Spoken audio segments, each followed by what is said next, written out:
Ndonjëherë ne bëjmë veprime mirësie dhe pastaj I harrojmë ato.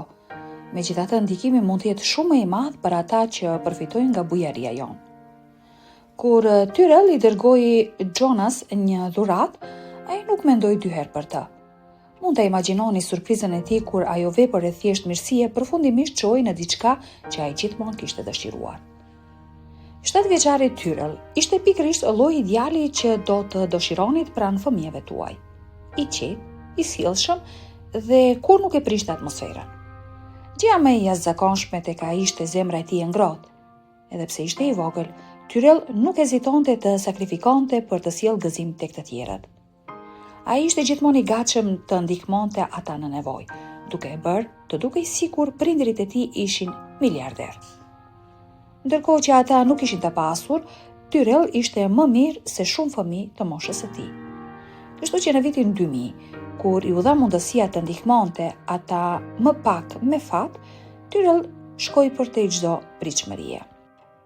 Një organizatë bamirësie e quajtur Samaritan's Purse organizoi një projekt të quajtur Operation Christmas Shield, I cili përfshinte mbushjen e kutive të këpucëve me mjete shkollore, produkte higjienike dhe lodra.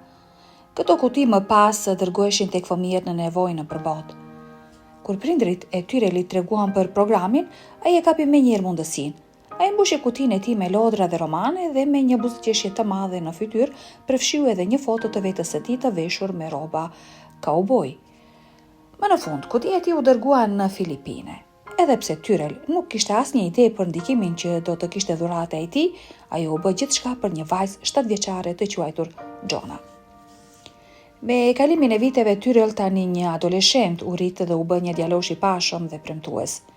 Ai ishte po aq I sjellshëm dhe bujar sa gjithmonë, por për fat të keq njerëzit tashmë e merrnin për të mirëqenë. Megjithatë, kjo nuk e ndryshoi atë. Tyrell kishte interes për muzikën, sportet dhe lojra brenda.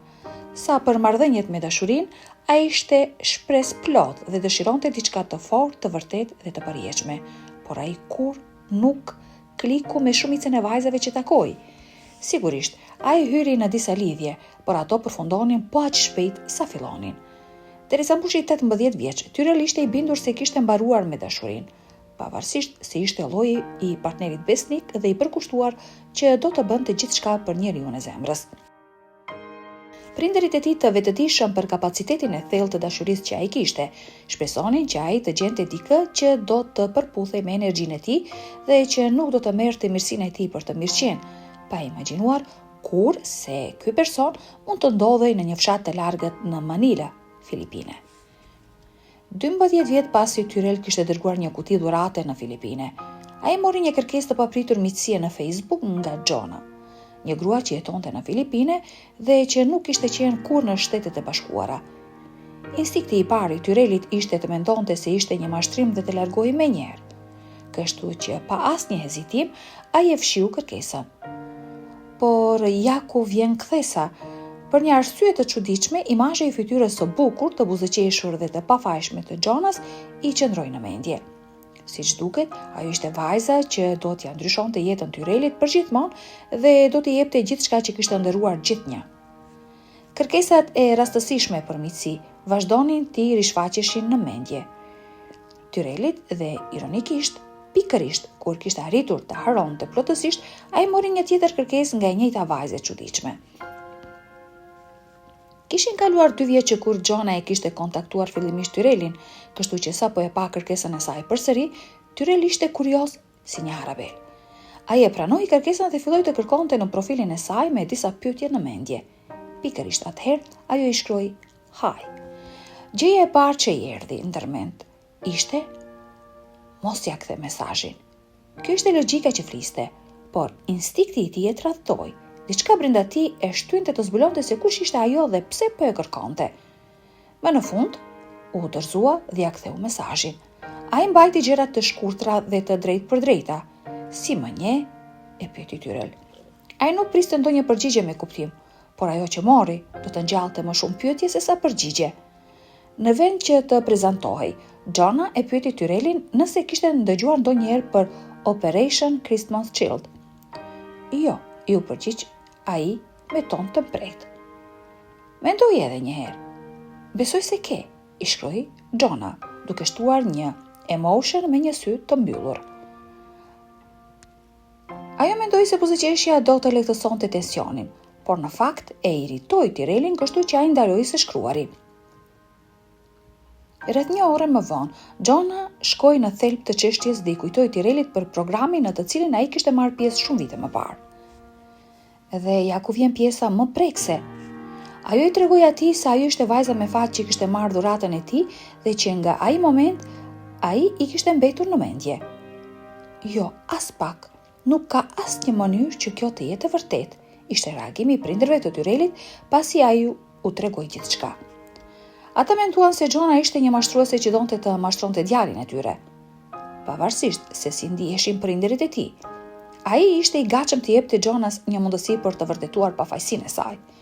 Kështu që, të nesërmen, ai e pyeti për përmbajtjen e kutisë së këpucëve. Ndërsa ajo I ja shkruante përgjigjet, ai filloi të humbiste interesin për të gjithë këtë, sepse ajo përmendi vetëm artikuj të përgjithshëm që mund të ishin në çdo kuti këpucësh.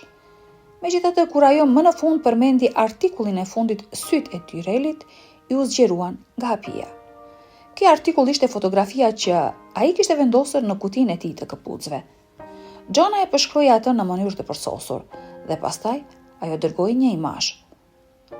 Kur Tyrell klikoi, shkarko, ai u përballë me veten e tij 7 vjeçar, I veshur me rroba kauboj. E ka mbajtur për vite me radhë, duke shpresuar që një ditë do të më çonte tek ti, I shkroi Gjona, pak pasi dërgoi foton. I prekur për te fjalëve, Tyrell e telefonoi Gjona dhe biseda e tyre zgjati me orë të tëra, duke shënuar fillimin e një historie dashurie që asnjëri prej tyre nuk e kishte pritur. Ndërsa vazhdonin të flisnin, tërhiqeshin nga njëri tjetri si magnet, duke zbuluar vlerat dhe interesat e përbashkëta që thellonin shpejt lidhjen e tyre. Miqësia e tyre lulëzoi në një marrëdhënie të përkushtuar, e gatshme të meshte rreziqe për dashurinë. Pas një viti bisedash online, ata vendosën se kishte ardhur koha të takoheshin. Tyrell, I cili ishte kursyer mjaftueshëm, duke punuar si ndërtues urash dhe shtigjesh për parqet shtetërore, rezervoi një fluturim 14 orësh drejt Manilës. Kur më në fund e takoi Gjona, personalisht, ai mbeti I mahnitur. Ajo ishte edhe më e bukur se sa në fotografinë e saj, dhe thjeshtësia dhe ngrohtësia e saj e mahnitën plotësisht. Kur më në fund arrita atje dhe e pash, më duhej të përpilisja veten një grusht disa herë sepse mendova se po ëndërroja, kujtonte Tyrell. Prindërit e saj pritën Tyrellin me miqësi. Gjatë kësaj kohe çifti u afrua edhe më shumë dhe e dinin se donin ta kalonin pjesën tjetër të jetës bashkë. Pas disa javësh së bashku, Tyrell tha lamtëmir dhe premtoi se do ta vizitonte sërish dhe ai e mbajti premtimin. Megjithatë, herë e tretë që ai e vizitoi, tronditi të gjithë. Ai tha babait të Gjonas se do të donte ta kishte atë si grua. Ndërsa babai I saj pranoi, nëna e saj ishte skeptike. Ajo ndjente se çifti po lëvizte shumë shpejt dhe nuk ishte e sigurt nëse Tyrell ishte vërtet serioz për vajzën e saj. E po, ajo që ndodhi më pas e bindi nënën dashamirëse se Tyrell e kishte me të vërtet seriozisht. Në një udhëtim të kthyer në Manila, babai I Tyrellit e shoqëroi atë. Kjo gjë e bindi nënën e saj. Dhe qëllimet e Tyrellit ishin të pastra, dhe ajo I dha bekimin çiftit të ri. 5 muaj më vonë çifti u martua në fermën e prindërve të Tyrellit. Në përputhje me kërkesën e tyre, të ftuarit sollën kuti këpucësh të mbushura me dhurata të ndryshme në vend të dhuratave tradicionale të dasmës. Duke pasur parasysh se një kuti këpucësh kishte luajtur një rol thelbësor në bashkimin e tyre, ishte natyrshme që kjo të ishte një veçori e veçantë e dasmës së tyre. Ndërsa shumë çifte zgjidhnin muaj mjalti në vend si Maldivet apo ndonjë vend tjetër, ky çift zgjodhi një rrugë ndryshe.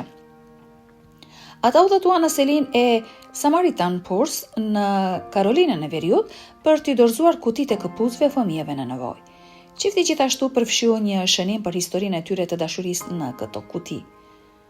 Nuk duam të kryejmë një parallë, por duam të tregojmë se na intereson dhe të ndajmë dashurinë tonë, shpjeguan ata. Po tani, çfarë kam bërë më pas? Ata tani jetojnë të lumtur në Shtetet e Bashkuara së bashku me djalin e tyre. Ata vazhdojnë të dërgojnë kuti këpucësh në organizata bamirëse. Kjo histori është një dëshmi se si me një hap besimi dhe entuziazëm, dashuria, lumturia dhe magjia mund të gjenden gjithandej rreth nesh. Jam shumë e interesuar të di mendimet tuaja për këtë histori, ndaj ju lutem, mos hezitoni të ndani mendimet tuaja në seksionin e komenteve më poshtë. Ju faleminderit.